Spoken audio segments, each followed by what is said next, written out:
Bros Play! Dude, we're doing Ratchet and Clank. Yeah, we are, brother. This is like when people do something that they haven't done before.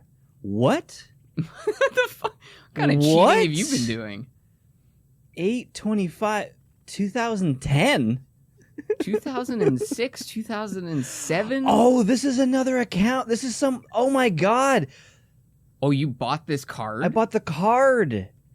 Dude. From someone who cheats. A lot, clearly. All right, well... I mean, we're just starting over again. That was weird. 2010. That's old school. It was still 8 years old when they were playing it, though. Like, consider that's how old this game is, man. Wow. Like, this game is almost as old as us. But it holds up so well. And you can skip cinematics. We're not here for cinematics, baby. If you want to play the game, then you get your experience out of the game. Then you get more experience out of the game. I remember when unskippable cutscene was kind of like a dirty word in our household, just because we were, this was a point when there wasn't, the same level of access to games. So we were renting one game at a time. Yep. And if it was a game like fucking Far Cry 2 or, what was the other one? Was it Skyrim? Yeah, didn't Skyrim start with an insanely long unskippable cutscene? Yeah. And granted, Skyrim, that was a little later in our tenure, but it was just like, holy crap, man! I'm trying to play a game, and my brother gets the controller back in 30 fucking minutes, and you're gonna burn 6 of those sitting in a wagon? Yeah, you really feel the minutes when you I sometimes only have 15 minutes to myself. Like when we have kids, I might have 2 whole minutes to myself. Yeah, so if you're lucky. It's gonna matter. Although I do actually really look forward to my kids being like, "You guys are playing new stuff? This is gross. I only play the classics, like Car Snobs, but for video games." Oh yeah. Like, you guys got new Ratchet and Clank in here? Oh, I could totally see that. You're not you haven't seen what's it called? Boy, it's funny how every time we come back to doing the show, it's like nothing changed. But this is like the last episode we did where I did that same and then stopped to mention it. It's like we're just like stuck in. I mean, you could change that. You could always change things. Next time you could just think of what you're trying to say. I could and say it. I could do that. I eat too much sugar, and I think it's like rotting out my brain, clogging your brain. Yeah. Plus, I also watch a lot of video formats of high sucrose content. Oh yes, junk video, junk information. Yeah, like brain rot. Yeah. But you haven't seen I Think You Should Leave, right? Or have you watched a bit of that? I've watched a bit of it actually. Yeah. On your recommendation, I started. I think I started watching the 3rd season because you had said that was the better way to do it, and so I saw the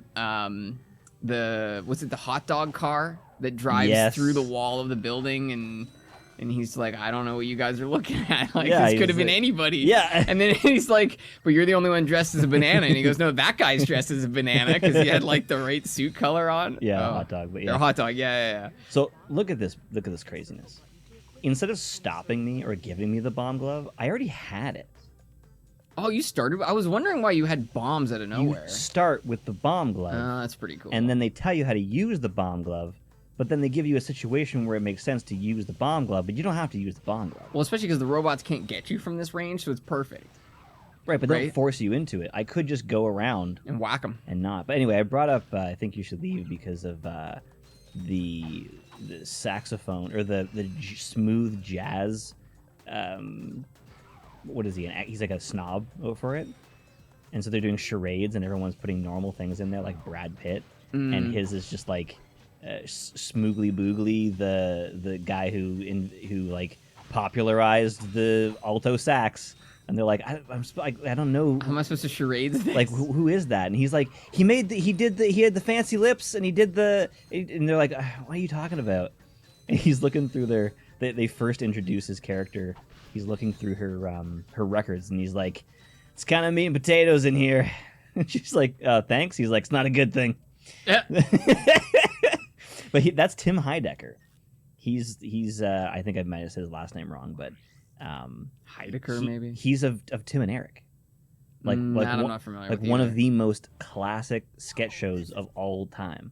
So for him to be on this modern sketch show is so cool. Oh. And he almost exclusively plays dickheads. Yeah, the other one I remember, and I've actually seen this make the rounds quite a few times. It's the where he tries to abuse the pay it forward. So he says like, you know what, I'd like to pay for the order of the person behind me because I'm, just that great. And then he drives through, and the lady, this lady tries to get in. He's like, I'm doing something. And then I remember watching it the first time because I saw it on YouTube, and I immediately, because I've always done this thing for the last couple of years on YouTube, where I immediately scroll to the first couple of comments to see if they thought the same thing I thought, right? So the first one was, he orders like 600 cheeseburgers, 1,000 cheeseburgers. It's 55. Yeah. It's like, I've seen the show like 5, 6 It's like, yeah, 55 cheeseburgers, 55 pies, 55 fries, 110 something, like this insane order. And she goes, that'll be like $680. And immediately I was like, that would be well over $1,000. And it's those funny things that don't matter, right? It's just supposed to be a high number, but sometimes your brain does the math so quickly you go, no, bullshit. I call bullshit on this sketch comedy. What I always notice is that when the woman gets behind him and she finds out what it is, she orders the same numbers, the same units. Oh, really? 55 hot dogs, 55 burgers. Like it's like the show, I think, is supposed to be the wacky mind of Tim Robinson. It's like that's supposed to be. It's not supposed to make any sense. Oh, and it's so funny because of that. It often feels like a dream state where things don't make any sense. And sorry, when to clarify earlier, I think I might have made it confusing when I said Tim Heidecker is like one of those guests, not the guy who does the show as the main show. That's okay. Tim Robinson. Oh, yeah, sorry, Eric something was from Tim and Eric is what I meant. I see. Okay, yeah, it's definitely really cool that we're in an era where people can take a lot more creative license with some of these shows, where if you don't like it, that's fine. Like, there's so many options these days that you're not forced into it, where it's like, look at that golden bolt. You like that? Yeah, it's almost like you knew where that was. But it used to be that if your 8 o'clock Thursday night slot was held up by something, yes, that was a giant pain in the ass to anybody who wasn't interested in the show. Whereas now, there's so many options. I'm pretty sure that's the shocker. I think that's the joke. What's the shocker? The shocker is do I want to say it out loud? It was a very early 2000s funny thing for guys to say, where you had the hands out like this. Two in the pink, one in the stink. Yeah, okay. Yeah. Sorry, what was the shocker? That was the boxes were set up like shape, the shocker? Oh my god. Yeah. I'm gonna have to review that when we're these guys are cutting this. Like, the people who made this were real jokesters. Although it's kind of weird, I was making a video when I was very sick about this game, and I basically rewrote the video I already made. And I was like, well, I'm not going to just redo it. It's already been done. But while I was doing that, I was realizing that while I don't agree with what Ratchet and Clank became, I can't really say that its identity really changed, because this is the only Ratchet and Clank like it. Like, no other Ratchet and Clank game does this the way that it does it. So it wasn't like the first two were identical and then the third and fourth were a departure. Right. After this game, they just went a different direction. They actually basically did a different direction for every game. So this one's very story focused. It's ties the whole capitalism thing to the gameplay and makes you feel the characters behaving in a certain way. The second game is about consumerism and does a similar thing. The third game is much more of an arcade style. The fourth game takes Clank out of the title and just goes full arena shooter. The fifth game, there's a whole bunch of like weird PS3 games. One of them's a pirate game. Like they just keep going. Even when they remade it, the remake is the first three games jammed into one, and then ripped apart is a giant tech demo for the PS5. So like they never Well, They've never stayed the same. I will say, though, that the fourth, so Deadlock, Yeah. was the first massive departure, where the first three games definitely had different elements, but at the end of the day, it still rested on that fundamental idea that you've got Ratchet with his weapons, you've got Clank with his sort of utility aspects, and most of the game is spent collecting bolts or other utilities so you can get more weapons. Then you go to Deadlock, and it is an entirely different experience. That was cool. I liked it. It was fun. But it felt like it was actually a waste of a Ratchet game. That was my immediate reaction when we first played that one. And it was also the first time I felt like they had lost their ingenuity, because all the weapons felt very, very flat. So I actually think that they lost it in the third game, and even they agreed. They were actually planning on, like, so this is a fun little moment here. When he walks in, he goes, "Hey, plumber's crack," but the guy's wearing overalls. Yeah, there's no crack at all. So, like, this game is not refined, but it has a lot of heart. The animations are tight, despite looking a little janked out. In the PS3 version, they just fucked this guy's face up. I don't know how, like, usually you create design documents built around what the character should look like. They redid the design document in the PS3 era. Yeah, I don't know. That kind of stuff seems weird, because you already have his model. It's really not that hard. So this is a moment right here. You're not losing that much money, but I think it's going to be the difference between being able to buy the Porositor. And they do this on every level. They design it so that if you do each section once, so obviously they can't account for farming bolts, but the intention is so that you're being held back from your progress by trying to progress the story. And it helps add to the capitalism is bad thing, because you actually feel it by not being able to get new stuff. And like they don't make you do the closest I think they've ever come to is Rift Apart, which is the second, well, it's the first PS5 one. Crazy thing is that the same guys, like the same creative director's been there from this one all the way to the new one. Really? Yeah. When I was writing a video about how the game had changed and how it lost its way and all this stuff, I found a GDC talk where the guy basically just says everything I was going to say in like 52 minutes from his own mouth. And I was like, oh. So at least they know. I'm like, okay, so you were aware that like the first game worked really well and it was kind of an accident that it worked out as well as it did. And then for really no reason other than market trending, you changed the focus to big guns and quips, like going commando and up your arsenal. And it's like, where did that come from? There's none of that attitude in the first game. That is interesting. I mean, the quips themselves, I think, are actually somewhat on brand. Is that right? Well, the Rhino, right? Plumber's Rip you a crack. new one. Rip you Right. a new In a sense, I think that was kind of built into the feeling, the vibe of the game. But I think what really changed is that this game. Oh, okay, you still had enough. Yeah, I think if we went if we went up first, we wouldn't have had enough. Okay. But I think what really kind of changed is that this game is really about weapons to serve the purpose of allowing you to continue platforming and solving puzzles. Then you move on to the future games, and it feels a lot more like a conventional shooter, which I think there's already enough conventional shooters. That was, I think, what was disappointing to me. And, like, don't get me wrong, I really enjoyed farming crystals on the desert planet. Yeah. And, there were some really cool aspects to those games, but I think they missed some of, like, I think they forgot that sometimes having a linear story progression is more fun, because you don't actually have to think about where do I want to go and, do I want to spend more time farming. In this game, you go forward. If you want to keep playing, you move forward. That's all there is. And Yeah. I think that by, opening it up where you can go to planets and all this other stuff kind of loosey-goosey, it takes away from that. So that the moment I just had there, those three guys, and I'm like kind of strafing them and hitting them. That, like, to me is the difference between this game and the rest of them, because after it, it's a strafe shooter.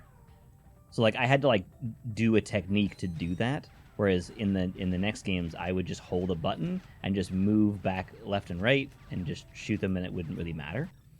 In the first game, you've got weapons and gadgets. But the weapons are kind of gadgety. Sure, Porositor and Blaster. But like the bomb glove, it's not really an actual bomb. It's like it barely has an area of effect on it. It's like the tiniest area of effect you've ever seen a bomb have. Because it's more about the utility of how you apply it in a situation like this. And in some ways, I feel like maybe they shouldn't have included the blaster. The I think blaster it might have changed the nature of the game. The blaster's really good for some things, but it's got an incredibly short range. Like it just turns off. Really? Oh, I actually don't know that. Yeah. Whereas there's a sniper rifle in the second game, and a shotgun, and an assault rifle, and it just becomes a complete shooter. And also, the upgrades, weapon upgrades, suck butts in the second game.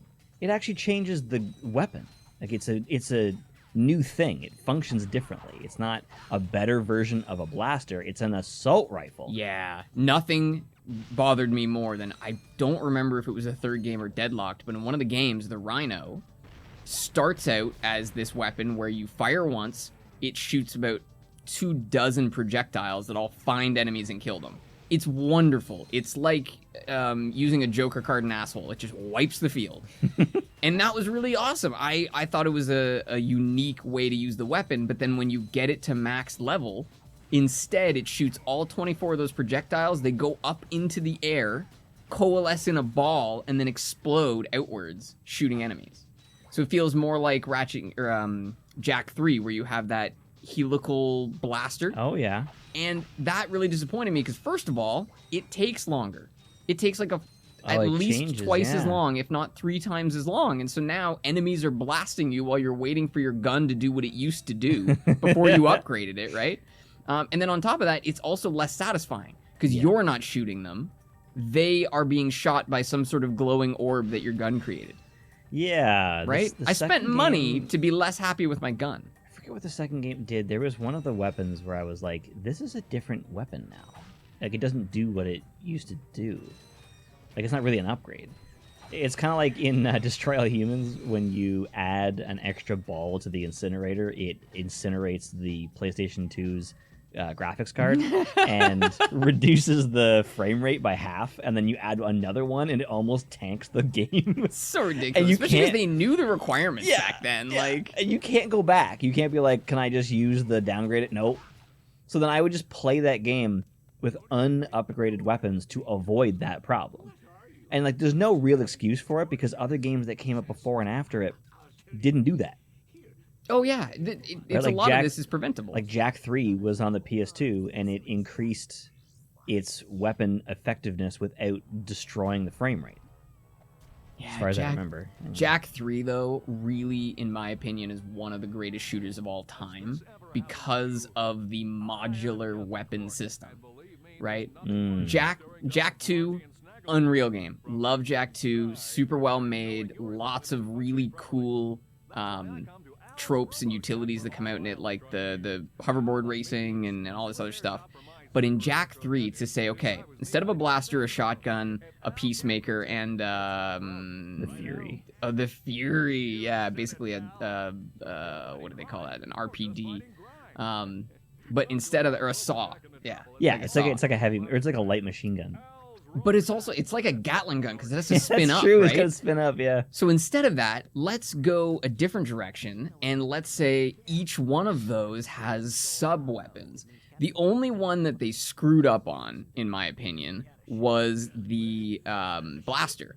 Because the regular blaster is a blaster, and the second level blaster bounces. Yes. Why the fuck wouldn't you want it to bounce? Like, what would be the point of using the regular one? I felt the same way, but it takes 2 shots.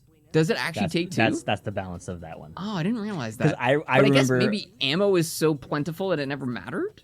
We just didn't notice it because we were dumb. Okay. But no, I actually thought the same thing, and I was like, until you went back and played it? Really dumb. And then I got the upgrade, and I was like, oh, it costs more. Okay. But the other aspect, and you cannot discount this, it's cooler. It is cooler. When you just have 1 bullet, 1 kill, there's just something about it where, let's be honest, efficiency is not everything. You feel like a what is it? What is Sid? A Wastelander. A Wastelander. Yeah, you really feel like a Wastelander. Oh my god, when they teach you to do the Wastelander move, the kick double shot. Yep. Those games, like, I love Ratchet and Clank. I feel like they're really cool and all, but they will always take a second seat to the Jak games. I really think Jak 2 did a better job at what it did, Jak 3 did more, but not better. necessarily better. The cars were pretty freaking sweet, but they felt disjointed from the rest of the game. So that I will definitely give you. And I only think Ratchet and Clank 1 is one of the best games ever. I think Jak 2 is right up there on the same level. Yeah, and Jak 1 is just like not even related. I used to keep Rogue Trooper up there, but it doesn't have very good balance. The mine backpack is really so overpowered. Yeah. It's unlimited. You can put them wherever you want, and you can detonate them when you want. They also detonate by proximity, and they don't go off when you go near them. Like, they're ridiculously powerful. Yeah, that is actually really overpowered. They remind me of a non-friendly fire version of the mines from Super Smash Bros. Melee.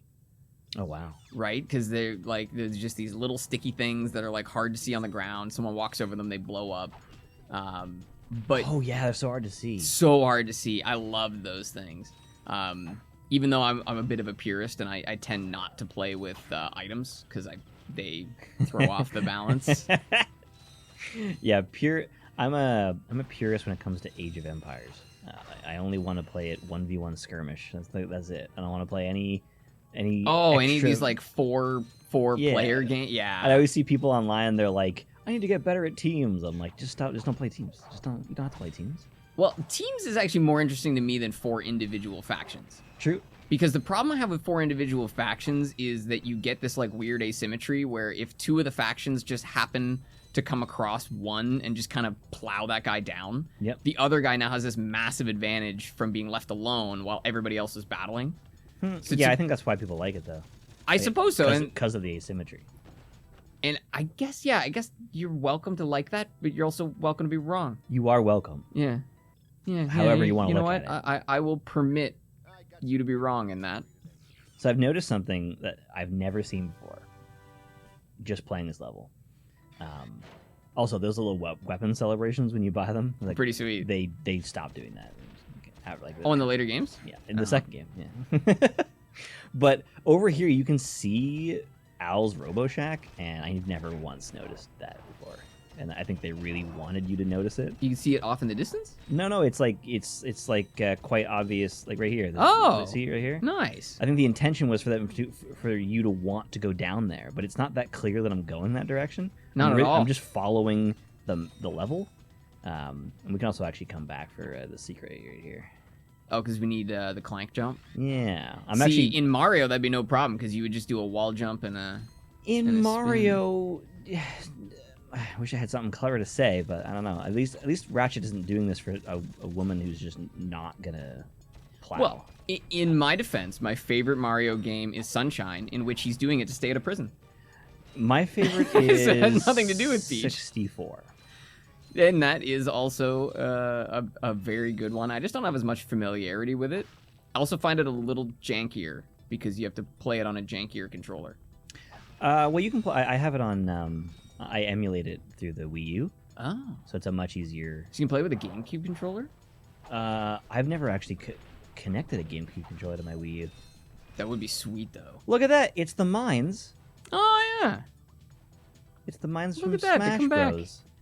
But I definitely think we should play Sunshine again. Because there's just something so satisfying about the controls in that game. I think we should start a podcast where we just play Sunshine, Crackdown, Ratchet and Clank, and maybe Jak 2 just on repeat. Yeah, I don't see why not. And it's just like, well, it is August. Like, it is and Crackdown you know what season. that means. As we're getting ready for Christmas, it's time for Crackdown. Oh, man, that'd be a great Christmas tradition. I know I said we're skipping cinematics, but they don't all skip. Really? I don't know what the These rhyme shorter or ones don't reason skip? is. This is also a Fat Boy PS2, and I have tested it in the past that Slims skip more cinematics than Ratchet and Clank. What? Yeah, why would that have anything to do with the hardware? It wasn't an amazing test. It might have just been a complete coincidence. It is certainly anecdotal. But that's actually something that I've noticed when you look into hardware more closely. You start to realize how fragile a lot of the system is. Oh, you're gonna need. Oh my god. You're gonna need a lot of farming here. You shouldn't have bought that blaster, brother. Oh my god. Yeah. So what do you even do when you need this many bolts? You die. Literally, you're gonna jump off so that you can farm more bolts. Yeah, but it's gonna be cool. That was pretty cool. But yeah, you look more into hardware and how it works. Brother, you should have known better. There's an Uber. Yeah, was that going to take you back to the front of the level? Like, what Yep. the fuck? Yeah, dude, these taxis are amazing. Take you to the vendor. Every level has these. Incredibly dangerous. Handrails not nearly tall enough. Yeah. So enemies respawn when you die, not necessarily when you get reset back to a checkpoint, is what you're saying. Because that flying enemy was still there. Oh. The guy you already defeated. Yeah, I mean, this is basically... I'm pretty sure Miyazaki had a PS2. Mm. I've never tried this before. Wow. Oh, look at that. But Is yeah, there any when you reason for start to understand more about computer hardware, you realize how fragile a lot of these systems are. Like, for example, I use Auto Hotkey a lot. You know what that is? No. So Auto Hotkey is a program that allows you to create your own hotkey shortcuts.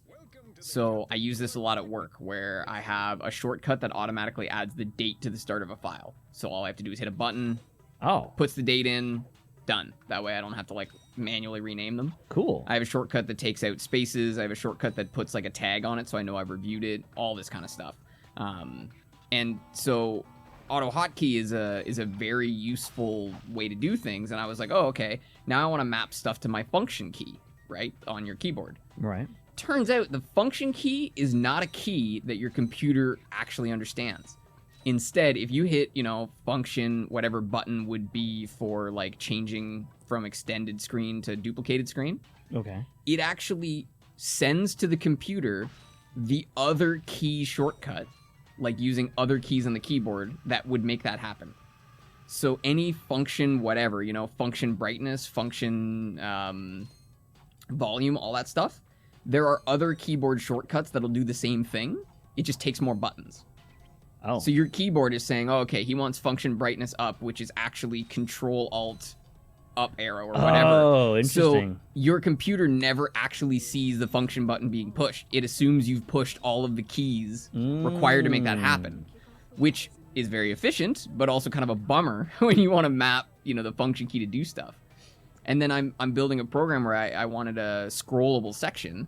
And so I was like, oh, okay, well, I want it to scroll this many pixels. And it's like, no, it doesn't work that way. Instead, your mouse hardware controls how much you scroll by, which means if you plug a different mouse in, you might have to change your sensitivity, because your mouse might say, oh, I want you to move, half the screen, whereas you put a new mouse in and it wants you to move only a quarter of the screen. There's games that tie the frame rate to mouse sensitivity. What? Yeah. What a reckless thing to do. That is so And ridiculous. Sometimes movement speed to both of those things. Movement speed. Yeah, so I actually figured it out. You can skip with start, select, and all the bumper buttons at the same. Fucking how am I gonna get through this? How am I gonna get through this? Brother. Dude, capitalism, bro. We're gonna have to farm just a little bit. Can you sell ammunition? No. So you can't sell anything? You can't sell shit, dude. I mean, you can sell your robot for sexual favors, but it's not considered a good thing. So we're seriously just gonna have to keep busting up the same enemies until we can... I've never encountered this before. I've never... How many times have you played this game? Hundreds. Okay, well, go back to Al's, because I think by the time you get there, you might have enough bolts. So not everything comes back, though. Only the big enemies? I don't think the boxes come back. Ooh, which is where most of the bolts are coming from. I might have to fly away. Fly away to where? What? I might have to, like, reset the planet. Oh. Yeah, like the whole level. Okay, sounds like a long walk. I've never... Well, I mean, you'll be flying. Oh, sorry, your ship's right here. Okay, never mind. Flying through the sky at the speed of light. So you're just gonna fly to some other planet and then come back? Weird. A rocket ship. That's an interesting balancing aspect to games, though, isn't it? The idea that you want to make enough currency available for people to buy things to facilitate play, but you don't want to provide so much currency that people have no desire to save it. and you want to make sure that there's enough to buy that you shouldn't be able to buy everything, but you should be able to buy enough. Right? Yep. That's a very fine line in so many different directions that you could kind of get jammed up. Yep. I think you have to beat the game to get cheats. Well, that would make sense that they wouldn't just build cheats in right off the bat. I wanted to do big head mode because this guy's hilarious with big head Oh, I can imagine big head mode. That is such a great old thing. Like, was that ever in any game other than these two? I think big head mode was like a 2000s thing. I think there were Tony Hawk games that had big head mode. Oh, you know what? That actually does sound familiar. I love the little delay these guys do. They stop and then they try and right nip before you, they attack you. So you can kind of like manipulate it and kind of move around them. And just the fact that I can do this in the air, like I can just control. That is pretty wild. Like, you'll notice you do really well at a gymnastics conference. You'll notice throughout this whole playthrough how much I do the double jump and how much I dick around and how many times I've already attempted to use the long jump because I don't have it, because it's such a great additive to his moveset that when you don't have it, you feel like you should. Because you'll get the long jump as soon as you get the pack? Yes. Yeah, okay. The first one that we missed there. So we just need that 1,000. I love that I'm able to do that. Like basically bending physics. Oh, absolutely bending physics. And being able to like jump away from it and then jump back to it without touching the ground. It's totally unfair. I do find it super cool the way that your health is these like 4 swirly things. Yeah. Doesn't really make a ton of sense, like what they are or how they relate to your strength, but it's a unique one because if you look at that box and you never played the game, someone showed you that box full of swirling orbs, they would say, "What do you think this is for?" It also, if I'm not mistaken, is the PlayStation symbol at the start of the game, right? Because that's the swirly thing you would get before the disc would come up. Yeah. Well, this was a flagship title. So I'm guessing that was meant to be like a tongue-in-cheek reference of sorts. Holy crap! Did you see that though? Like Sand how cool sharks. that was. They blew them down from up top, but they won't do that again. It's just one time as you do that, and when you come up here, there's 3 of them up here, or 2 of them up here. Because that was meant to be kind of like, well, they've probably been built up over this time, Yes. even though it was more likely scripted than anything. Yeah, it's an environmental storytelling device. And sand sharks are also like, what a cool idea. They swim through the sand. Like They're sharks. pretty, yeah, they're a pretty neat little bad guy, and they actually yield a lot more bolts than you would expect for such tiny enemies.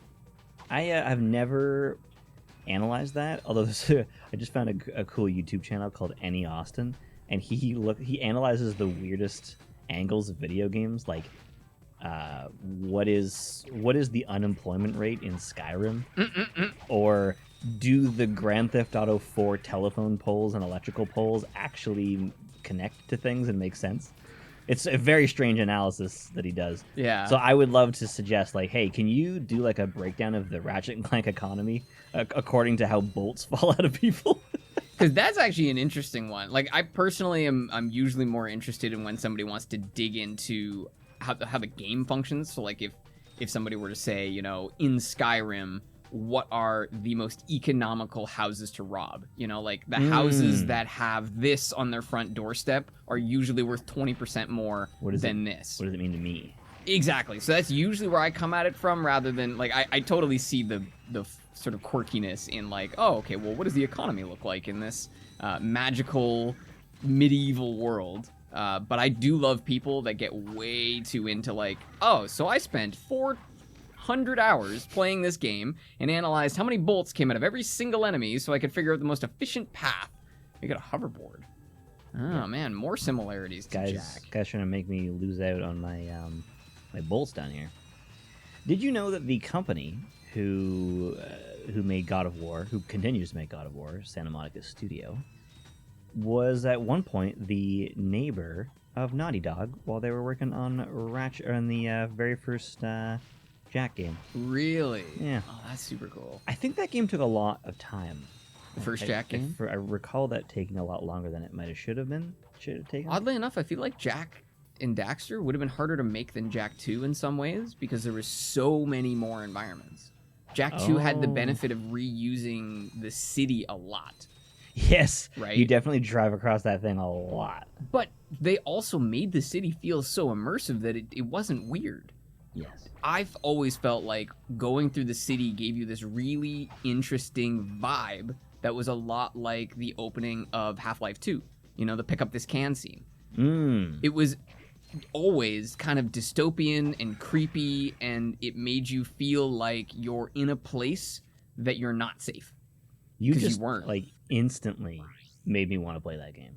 Dude, Jak 2 is one of the best games ever. Oh, no, sorry. Half-Life 2. Oh, Half-Life 2. Oh, okay. As yeah, you want to pick up as the soon as you can? said pick up that can, I was like, oh my god, I want to play Half-Life 2. Yeah, Half-Life 2 was unreal.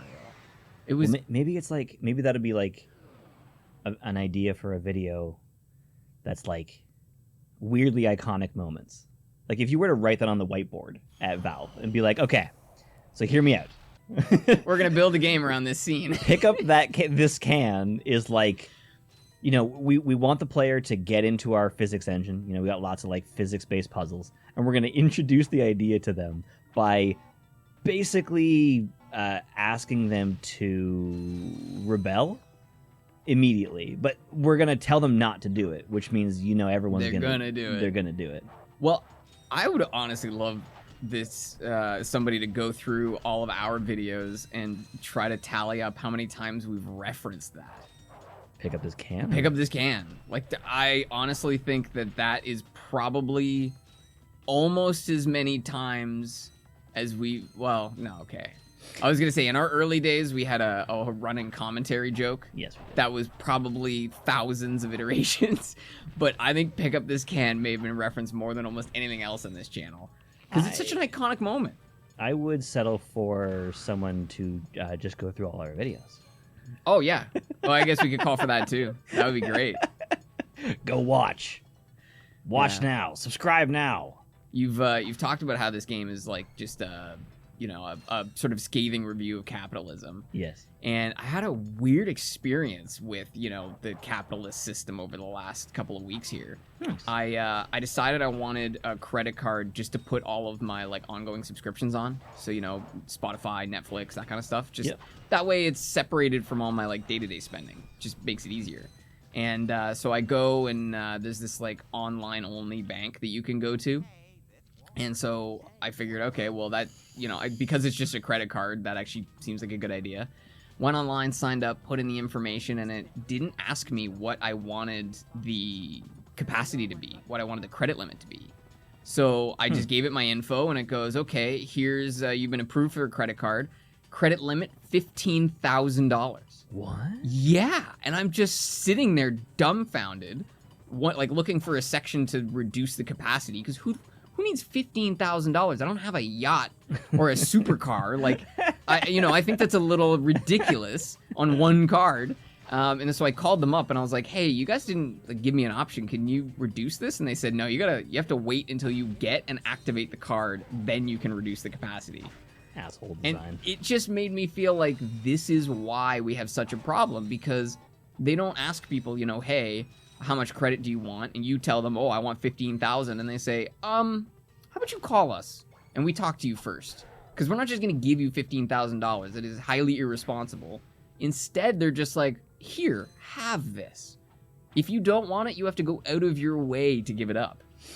Yeah. It's just ridiculous. My bank, I recently changed jobs, making a lot less money, and then also got a lot less hours at that new job. So I suddenly had a lot less than I would normally have. And even back when I was making pretty good money, I didn't pay off my credit card as often as I should. And in my time of need, I went in there because I have to get fucking loonies because I live in like the for the washer? 1700s over here. And they were like, you're approved for a credit increase. Or credit limit increase. And I'm like, does anything about my account make it look like I should be getting more fucking credit? You capitalist vulture. Well, especially because in their mind, in their twisted, warped perspective of the world, they say, well, clearly you're on hard times, right? You haven't been able to pay off your other credit cards, and you're not making as much as you used to, or you've had a job interruption. That means you need access to credit. Just you never really know what you might need. Let's say something happens to your family and you just suddenly need a lot of extra money. We're here for you. Well, that's the thing Caleb Hammer is always like arguing with people about, is they're like, well, I have this credit card for emergencies. And he goes, no, that's why you have an emergency fund. Yes. And they'll always say like, no, it's an emergency credit card. So, well, yeah, but how does that help you? If you don't have the money, all you're going to do is put the money on a card that will then accrue interest because you don't have the money, right? Otherwise, you would have just spent it. Yes. So it's just like, oh, okay, so you're so hard up on cash, you're going to spend 20% more than you need to. Like, there's no way to make that make sense, but people do. Yep. People do. Yeah, and those payday loans, too. Those are ruthless. Oh, my God, especially in the U.S., because here in Canada, they have a limit, which is an insane limit, but you can't give out a loan with an interest rate higher than 60% a year. Oh, well, at least they limited it at a reasonable amount. It's insane, right? 60%. So here's how they get away with it. I don't know if you've ever seen like a breakdown of what the actual like deal is and why it's such a raw deal. Yeah. So they don't give you credit for a loan the same way that you would assume that they do. That was pretty slick, by the way. Like that? Yeah, getting up off a box that's disappearing on you. And you please do like a nice butt slam through that box stack. No, I'm going to do better. You won't go through the whole thing. Oh, really? Yeah. Oh, okay. Oh, okay, that was better. It doesn't even know how to comprehend the noise. It just comes through as like just one big, like it's like shoved through a tube. So what they do is they say, okay, I'm going to loan you $500. You are then going to pay me a renewal fee every 2 weeks. That renewal fee will exclusively allow you to keep holding the loan. So you pay me $40 or whatever it is. You still owe me $500. That $40 does not get applied against your loan in any way, shape, or form. And that's the gross part. It is weird, though, because I've seen the document, because the CBC, one of my least favorite news channels, but anyways, they did a breakdown of all this stuff, and they show you the document. And on the front page of the document, there is a section that is bolded and separated that specifically lays out that it is a renewal and it does not apply against your principal balance. Right. So people aren't reading these things, and that is, in a way, their fault, for sure. Well, the same person that but they're gets also a being payday misled. loan. Exactly. They're not forward-thinking enough to not need the loan, so they're obviously not, scrutinizing it heavily. My problem with the whole system is that I don't think there's anything wrong with a high-interest, short-duration loan. But what you end up with is a ton of people that go in and get those loans with the intent of them being long-term. Now you've screwed the pooch, right? Because if someone's getting a payday loan, they don't have the money in 2 weeks. It's not ever taken as, I literally just need this money today because of an emergency, and I will pay you back Wednesday. No one ever looks at it that way. They look at it as a loan where you make payments over time. Right. Then all of a sudden you've made 7 payments, and you owe the same amount of money, right? Yep. So it's a gross system, but it's also tough because no one wants to be honest about what the problem is. Yep. It's a twofold problem. People hate twofold problems. People want onefold problems. Yeah. I want to just feel something. Make me feel something. Yeah, they want problem solution. Problem solution, If your car won't go, it's because it needs gas. Done.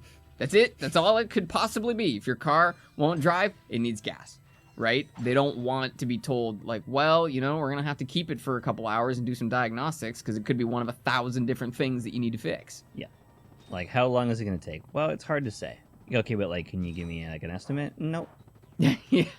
Yeah, and that one I find really tough with the vehicle because it's just like, well, okay, so I got to give you my car to assess it. And then you've got to assess what needs to be done. And then, can you get it fixed in the same day? Because sometimes they have to go and order parts and they can't get the parts in. And it's like, okay, well, now I'm giving you my car for 2 whole days.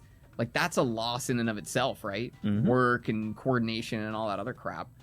But I'm glad I brought my car in the last time I did. I kept getting an efficiency warning, catalyst efficiency. And so I was like, okay, well, who cares? It's just efficiency, right?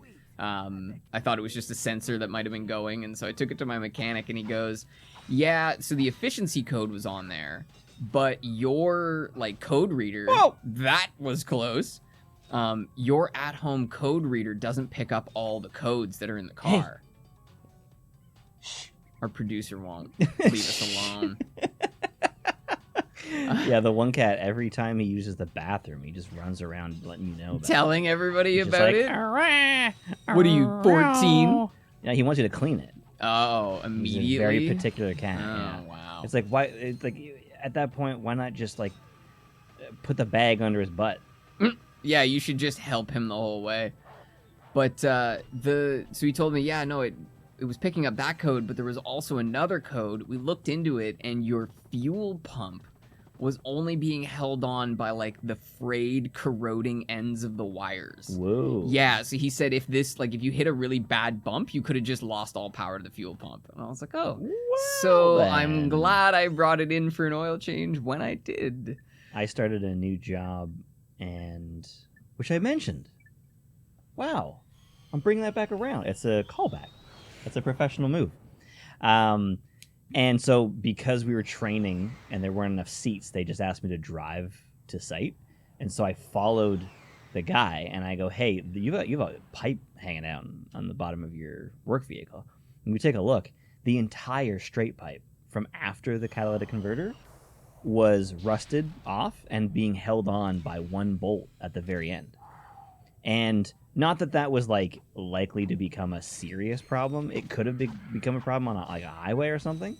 But a couple days later, we're in a different vehicle and we hear this funny noise. And we look underneath it, and it's the same problem, off by maybe 12 inches. Wow. So whatever's going on with that vehicle, it's a design problem. Like, Right. they've done something. That make and model. Yeah, whether it's like where the AC drips or where gasoline does something. I don't know enough Or just about cars. subpar equipment, because sometimes they just use metals that aren't appropriate to be on the underside of the vehicle. Yep, that could be it. Right? Because certain metals are only going to be exposed to rain. Others are going to be exposed to like that constant road spray and stuff like that in the winter. Right. It's the same reason I don't like pickup trucks with their spare tires. Because pickup trucks have the spare tire on the underside of the vehicle. Oh. And then you actually Right, have to take this long stick and shove it into this deep hole where there's a... Sorry. Let me get my bearings here. So there's a latch at the end, and then you have to crank this latch, which, again, is like way in there, so you can't reach it otherwise. See. Yeah. And it slowly lowers your tire down. There is so many things that can go wrong with this that I've never seen a 15-year-old truck successfully extract it the way it should be. Right. Like, we've seen them where they don't align right, so you can't even get the tool in to turn the crank. We've seen, like, one of my buddies, it was so badly seized, we had to both lie down under his truck and kick the tire from opposite sides at the same time to free it. Right? And so we also, fortunately, were smart enough to, like, keep the latch in place. Because otherwise, if you lowered the latch and then tried to kick the tire, it would just fall off on your foot. And then you're now, like, trapped under it on the side of the road. But yeah, it's... wait, what make were these? Importantly. Mercedes, maybe? Oh, are they Sprinter vans? Yeah, I think they're Sprinter vans. Yeah. Interesting. I mean, those are so ubiquitous. I'm kind of surprised, actually, that, you know, they would have that type of obvious issue. Could also just be maintenance that was not done by your company. Entirely possible. That's the other I don't know. I just met them, so aspect of it.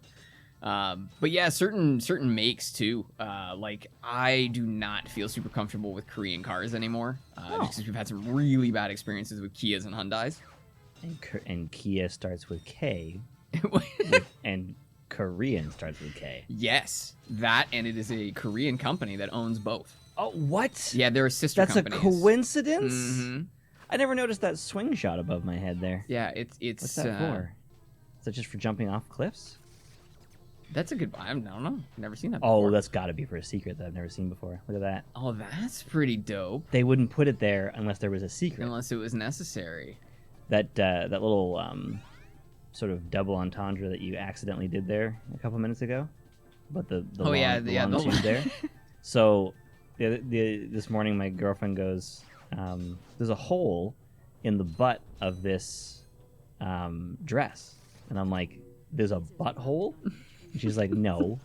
And then I was like, where is it? And of course I'm a dude, so I'm just like, I just stick my finger in it. And she's like, don't stick your finger in there. I don't want it to get any bigger than it already is. And I start laughing so hard, and she's like, what? And I'm like, don't stick your fingers in my butthole. I don't want it to get bigger than it already is. I mean, it would be unreasonable to expect you not to laugh hilariously hard at something like that. Yeah, it was an unfortunate circumstance where I had to do that trespasser while I also told you the joke, so I kind of like lost my train of thought. Oh, way to go, Ratchet! I always love when you forcibly throw yourself down into death, no matter what game it is. Well, physics is a little weird in this game. They didn't really figure out like what happens in certain situations. So like sometimes gravity just slams you to the ground at times. And I also love how the camera doesn't follow me sometimes when I do this, like when I go like that. It's like, whoa. Yeah, it doesn't know what to do. I love that these guys put down their hood right before they start spraying the fire. Oh, there's so much heart in this game, dude. Those are the things that I think really bring together any well-crafted art, actually, is those minor details that you could easily overlook. Like, you could actually go without even noticing after the first guy. Because the first guy, they intentionally put him in a place where you see it. Yep. But after that, they're usually pretty far away, and you might not really be paying attention. But there's those small details that take a game from being great to being super memorable, right? I mean, these guys also literally look like they have a grenade on their back with the shape of the tank. Because, I mean, no compressed tank cylinders are that shape, right? They're circular because that's strong. But when you look at them, it's meant to evoke the idea of a hand grenade, because that's basically what these guys are. They're just walking explosives. Yeah, it'd be nice if shooting their backs it made them explode and that there was like a reason to. Yeah, like in Rogue. Right. Except that's too easy. Come back. You can do that accidentally. Yeah, see the shape of it? It's even got the lines. Right? Those are the fragmentation lines. It looks like a giant like blimp / hand grenade. Yeah. It's brilliant. Like, the design aspect. Wow. It's totally a grenade. It's 100% meant to be that. And I don't think I ever really noticed that as a kid, but it's something that I'm sure is subconsciously a part of... What the hell? Wow, that... is a hand holding. Shouldn't you already know you can hold on to things by now? It's called visual clarity. I guess. That's overly clear, isn't it? Like, I feel like I want it to be less clear. Can you go through the top pipe? I feel like that'd be a good place for a gold bolt. Wow. You cannot go through. You can't. This is a weapons factory, so these are rockets. We make weapons. You have weapons on backs of men. It is very dangerous, but we pay them more. This is very dangerous. We pay them 1 extra cent a month. It is danger pay. Well, that's honestly pretty good when you consider most of them get paid 1 cent a month. So that's a 100% increase. Massive. Yeah. Really. I mean, really, the dangerous jobs are the best jobs when you're a robot, because, I mean, do you really need a body? Could always get a new one. So it took me so long to find this secret. Whoa. Yeah, look at that. Because you can see this bolt over here from the other side where This is a whole secret area? Yeah, it's just a big open plateau, or a big open island for this guy here. But what's interesting is because it's so large, it actually doesn't look like a secret. It looks like a playable area you'll get to later or something. Yeah. That's cool. Yeah. It's also interesting, the mud, because the mud does not look intimidating at all. Yeah, and then you touch it and you die immediately. Like, actually, I'm curious. The next time we're close to a point where, you won't get reset entirely, how far do you have to walk into the mud to sink in it? Immediately. Really? So like 2 inches into the mud, you'll just sink all the way to your death? Yes. Okay, well, I gotta see this then. Show me you dying. Oh, yeah. I mean, why else would we be here? There's no fun if you're just gonna blast your way through it. There's a lot of unrefined aspects that I noticed now that I've played this game 100 times and made a whole video about it. And like when you shoot enemies, they don't react a lot of the time. They're just like, nah. That's true. They just flash. They flash red, so you know. Like, Oh, this is the guy from the Infobot, right? Yeah, this is the Jewish. Is he Jewish? He's meant to be like a Jewish entertainment guy. You gotta bring the I mean, I could be wrong. I forget how he talks. prize from the hoverboard race. Yeah, and you can go up there when you get the Magna boots. Yeah. This is really cool to me, and something that actually happens a lot less often is them saying, hey, yeah, you can go through and talk to this guy, and in fact, you probably should at this stage of the game, but all he's going to tell you to do is you need another item, right? Right, I've actually forgot that. I probably would have just avoided it. Oh, okay, well, maybe you shouldn't have done it, but, it's kind of the idea of, hey, you can go here, but without the key or without the rope shot or without the whatever, you can't get past it. Right. So remember this for later.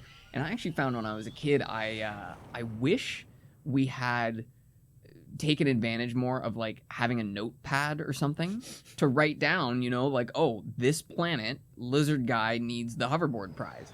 Because I remember that was one of the reasons I didn't like Zelda games, is I could never goddamn remember where I was supposed to go back with stuff. In fairness, though, a lot of Zelda games are really convoluted, and to remember, like to know that, oh no, you have to go to the guy and bring him a mask that he wants to give his kid so that he gives you the thing. Yeah, it's like a long kind of like domino path, right? Where like you have to do all of these steps. Well, what this game does really well, which you would know if you were true Mitch Show fan, is that there's little check marks that show you the things you've done when you go there. See that? Yes, and that part is actually super cool. You can go there and be like, oh, bring the prize to the agent. Also, I might have got that wrong about him being Jewish. I'm sorry. Why?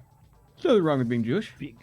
Yeah, but falsely being accused as anything? Sorry, being accused? You don't even pretend you don't know what I'm talking about, okay? I have no idea. I'm ignorant. I've been on the internet, okay? I'm entirely ignorant to your query. My sir. query? Yeah. Easy. No need to. Don't be throwing accusations No around. need to level additional accusations. Okay, this is the spot. Check this out. Look at this wall right here. It's false wall. No, it's what do they call that? Optimization. They're changing the level of level of detail. Whoops. so that Here, watch this. So that it doesn't mess up the game's frame rate, because this is one of the smoothest. Right as I'm saying, this is one of the smoothest games I've ever played. So check it out right now, and then as I get close, it changes. The detail increases as you get closer. The level of detail. That is really, really trippy, though. But that one's just a mistake. They didn't mean to make that. Oh no, the whole place is a mistake. There's a hole in the. Oh my god! I never noticed that. You know what this actually reminds me of a little bit in a different way is the Kingdoms of Amalur with their pop-in. Yeah. Right? I do remember that. But obviously that was much more egregious because it was the whole game, and most of the game was spent running long distances. So you were basically like going on the journey of pop-ins. Yeah, well, that was a first-time game developer run by a guy who had previously been a professional baseball player. Really? So like it like video games by registered high-end. I love how he like turns into. He stops paying attention to his own body when he falls to his death. Well, he had to have intentionally spun himself like that because there's no twist. He just hardens up. He's like, well, it's happening. But yeah, games made by even really high end, really well established game developers fail at video games. So when you're a first time developer and you make something really ambitious, that also is pretty much just a relevant game for the time. Like it was actually out of date when it was being made, like let alone when it was released. Jesus, brother, I'm cocking it. But I honestly believe that there's a good game in there. Yeah. I think one of the biggest problems with that game is that it actually was really bad at directing you towards where you should be for your level. Oh, okay. Because I played the game multiple times, not all the way through ever, but every time I play the game, I find that I have a lot of fun for the first maybe 5, 6, 7 hours even. But then what happens is you get to a point where all of a sudden every cave you go into, the enemies are just like you just whack them and then they're done. And so you start to think, okay, well, where do I have to go? You look at the world, and the world is enormous. But the problem is all of the quests that you have in that local area just kind of keep you going around in circles in that local area. There's no easy way to say, okay, where do I need to go next to meet a level of challenge that's appropriate? Because if I just keep running, maybe I'll find it, maybe I won't, and that's usually where I give up. Right. So it's kind of a bummer, actually. I agree. That is it sucks when you, for example, Tunic is basically Dark Souls and Zelda put together as a great indie game, and I just don't like its combat. I don't like the auto target. It just doesn't make me feel good. And I could probably play the whole game if it wasn't for Well, it's pretty fundamental aspect. half of the game not feeling good to me. Yeah. Lots of games are like that where I'm like, there's so many things about this that I love, but there's enough That you can't put up with. that I go, ah. Yeah. Plus, I'm also just, I've been playing video games for 20, since 96. Damn. Right? So there's also a level of like, I've seen it, I've done it, I've played it. Every so often a game does make me sit up and go, hey, okay, all right, this is interesting. It's all about the unique aspects, I find, in terms of the way the game plays. Yeah. That's one of the things that I found really endearing about Crackdown at the time when I was first playing it, was that it is a shooter of sorts, and it is a platformer of sorts, but it really blends all of those aspects incredibly well. It also does a good job with there being a payback for the things that you do. You get more skill in the things you actually engage in, so if you want to be strong, you can't just put points into strength. Right. You have to kill enemies by beating them up. You can't just get agility, you have to go across the rooftops. And I've found that that's sometimes frustrating when you just want to do like a quick playthrough, right? You're just like, I just want to like rush to the end. But if your explosives aren't high enough, then you're not going to be able to use explosives. And so if you don't have enough strength, or you don't have enough, firearm skill, you're not getting anywhere. The one thing that's kind of a waste is driving. Yeah. I think it's interesting, that combination. Like, Skyrim makes you use something to get better at it, whereas other games will allow you to, you can use Put one thing, points into something. get points, turn it into the thing that you want it to be, Then use it. right? So it's like, I don't want to use this thing because I'm like a level 15 in my fireball, so I'm not going to start up with some other thing at level 1. That's actually very much like God of War. Because in God of War, Right. you can use the blades to do all of your battle, and then say, okay, well, I'm just going to keep putting points into the Blade of Artemis until it's far enough along that I actually want to use it. Right. Yeah. The Blade of Artemis. Which I loved. The Blade of Artemis, when you did that spinning attack, Oh, that was was the first so game. lethal. Yeah, the first game. Yeah. The second game has the Spear of Destiny and the Barbarian Hammer. And I loved the Barbarian Hammer. Yeah, you did. Dude, that little, that triangular, like, ground stomp thing that it could do was pretty dope. Yeah, I didn't even play with them, actually.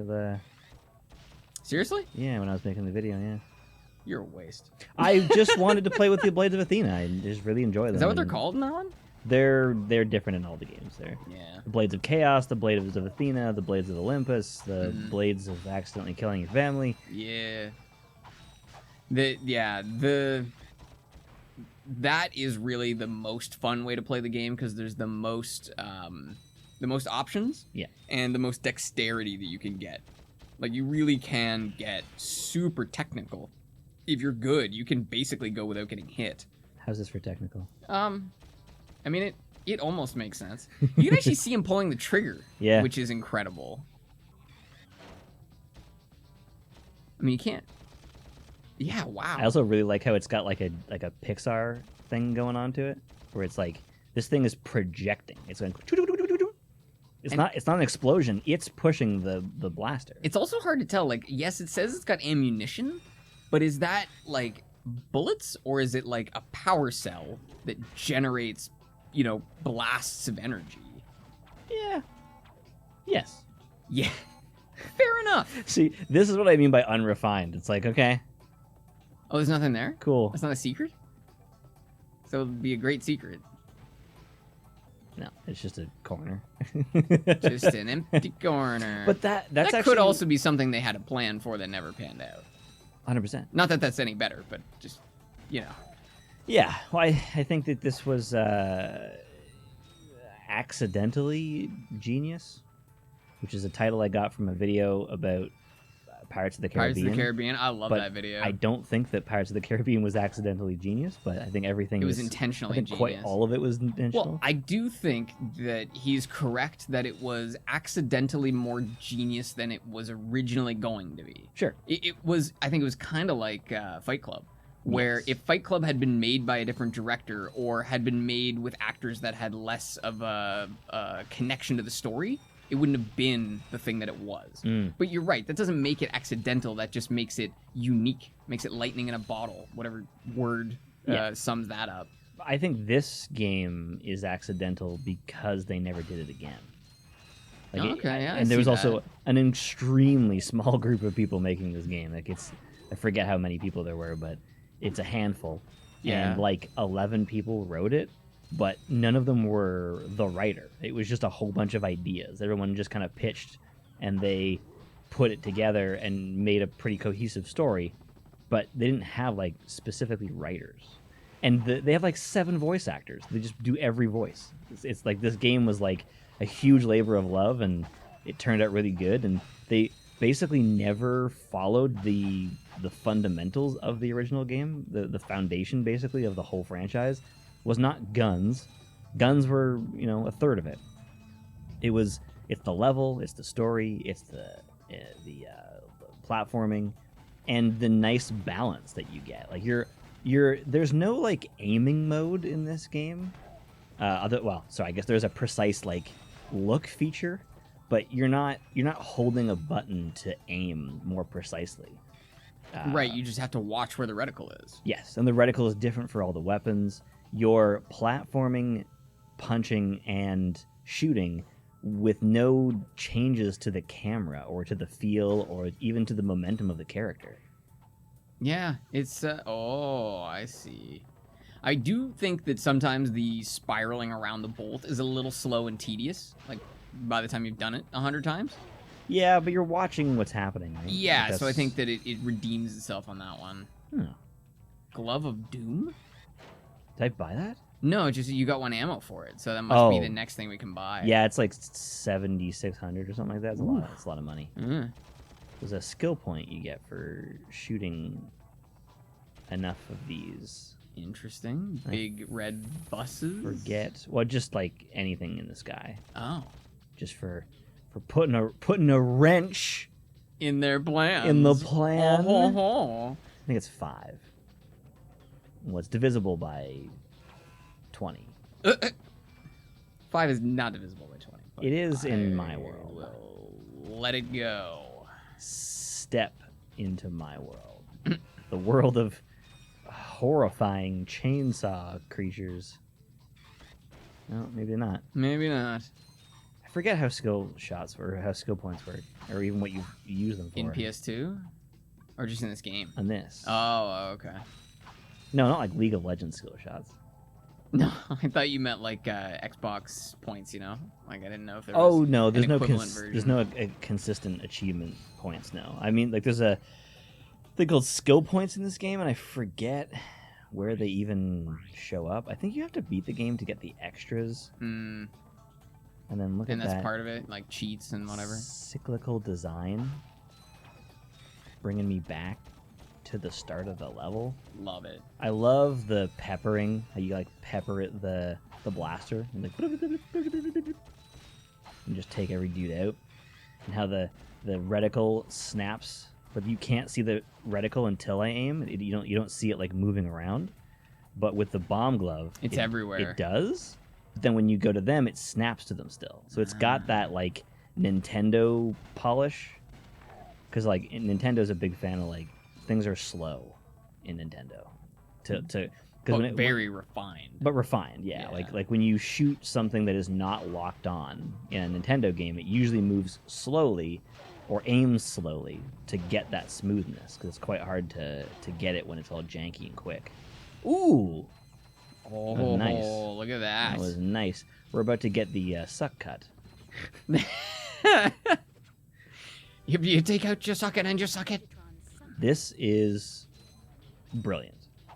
Most games that give you, that go, okay, if you run out of ammo, that's kind of bad. We'll give you a thing that just takes no ammo. Yeah, like your pistol. Yeah, like infinite ammo. Like in Rogue Trooper, you got infinite ammo, that kind of thing. This thing requires you to suck up small creatures to shoot them out. And it only works one way at a time. So so when you're done inhaling, you must fire them. Yeah, exactly. So I can't inhale this guy. I have to shoot. But I could inhale, I think it's 6 total. All in a row. So there's a balancing act to 5. So there's still a balance to this weapon that requires no ammo, because it requires small enemies and it only works in or out at one time. Damn. It's friggin' brilliant. That is brilliant. Like they planned it. Right. Thank you so much for watching. Next time, we'll suck more.